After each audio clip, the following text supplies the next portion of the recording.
کیا اب جانتے ہیں ایک سفارش پر نبی صلی اللہ علیہ وسلم کو اتنا غصہ کیوں آیا؟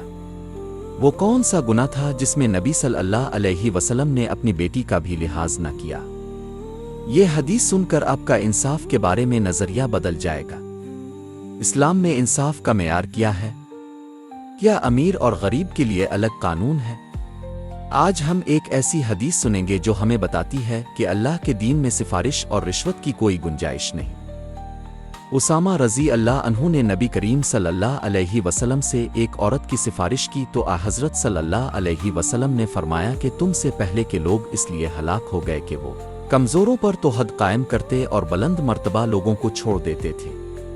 اس ذات کی قسم جس کے ہاتھ میں میری جان ہے، اگر فاطمہ رضی اللہ عنہا نے بھی چوری کی ہوتی تو میں اس کا بھی ہاتھ کاٹ لیتا۔ سوچیں، آج ہم انصاف کے معاملے میں کہاں کھڑے ہیں؟ یہی وہ انصاف تھا جس نے اسلام کو عظمت دی۔ اللہ ہمیں سچا اور انصاف کرنے والا مسلمان بنائے، آمین۔ اگر آپ انصاف پر یقین رکھتے ہیں تو ویڈیو کو لائک اور شیئر کریں۔ ایسی ایمان تازہ کرنے والی احادیث کے لیے چینل کو سبسکرائب کریں۔